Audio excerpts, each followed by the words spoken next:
Hello. So the modern world is full of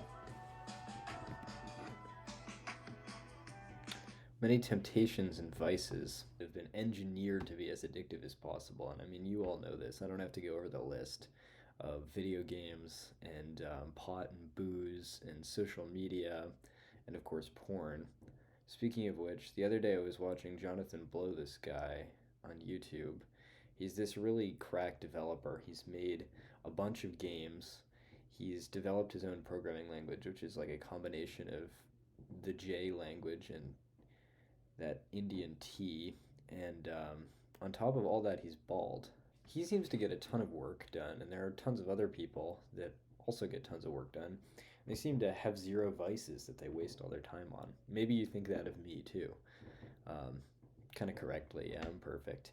But how does it happen? How do you get rid of all your vices? Well, I honestly don't know, and that's why I'm making this video. I think we can figure it out in the comments. I can share some of my like loose experiences as to what helped me quit doing certain things. Because I definitely have had vices. Like there was a time where I was serially addicted to blowjobs. And then eventually I was able to replace it with programming after my second serious jaw injury.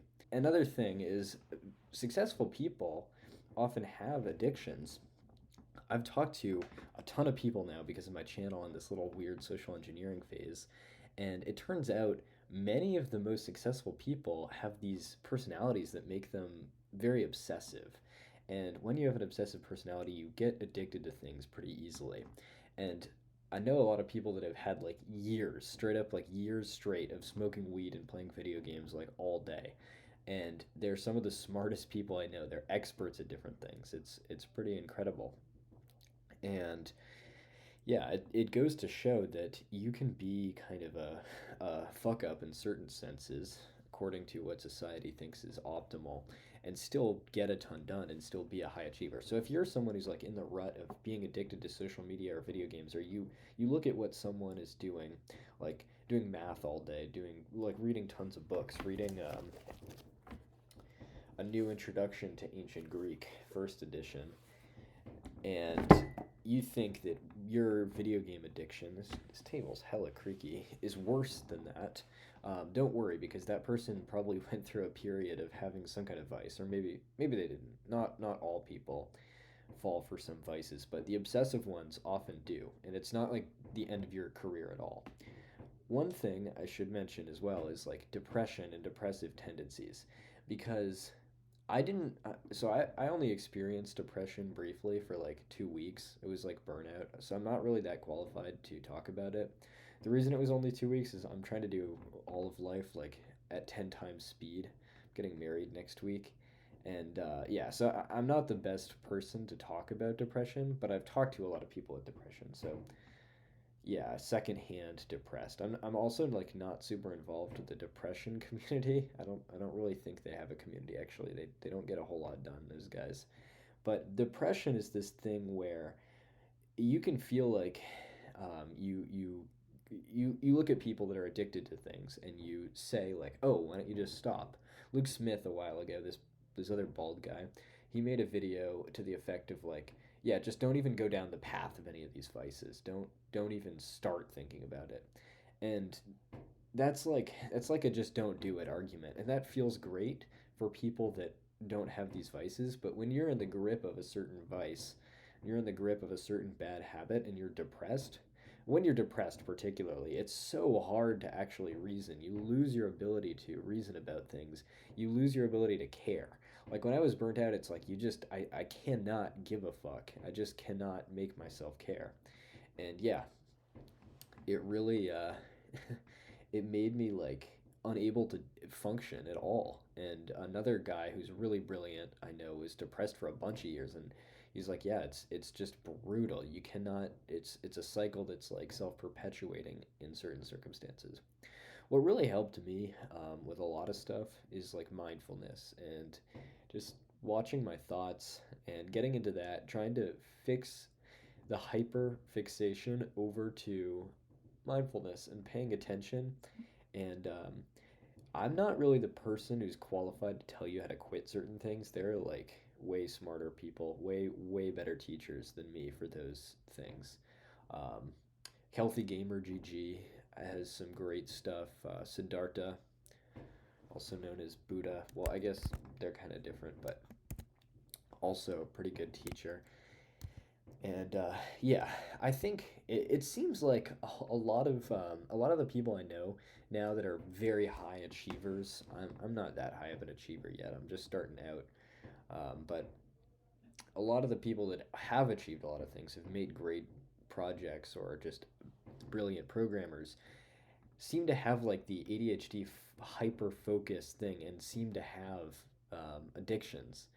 And yeah, it's what I wouldn't do is like beat yourself up over it because that's just really not productive.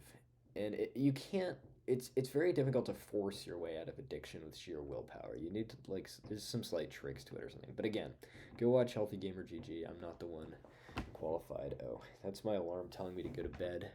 Um, but yeah, it doesn't matter if you've played hours of video games or like smoked a Jamaica amount of pot or I don't know, modern age is addictive, blah blah blah blah blah. Yeah. If you want to know about my current vices, a lot of them are very limited now, thankfully. It's probably reading YouTube comments that's the biggest one, and luckily, talking to a lot of really smart people has kind of made me. There we go. I can actually see respect some of the comments. I get a little bit less, but the problem is there's still some really smart people in my comments. So I'm like, damn it, I have to read that. But yeah, I think I just get distracted. Also, like having an email inbox where people could just offer me jobs and stuff out of the blue is a little scary. I'm trying to handle that by instead of working on anything, just making a bunch of meta videos about working on things, and that way, like, I'm not hireable, so I don't get those emails as often. But a guy can still hope, and that still takes up a lot of my time.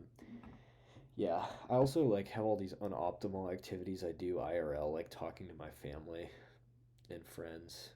Um, yeah, I'm supposed to not cut those out, according to my therapist, despite how much I try.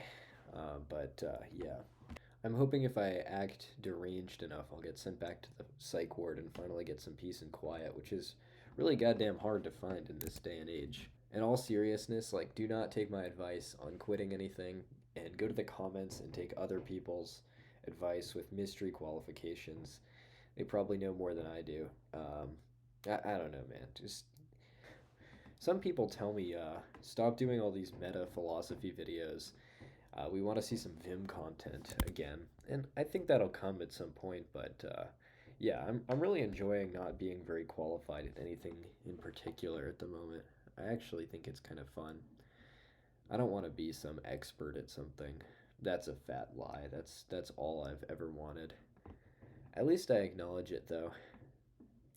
I would like to grow this channel to more people, but I want to keep it authentic. I don't want to ever do a sponsorship. I don't want to ever cram an end screen down your throat. I want the ability to just, without context, end a video in the middle of a sentence.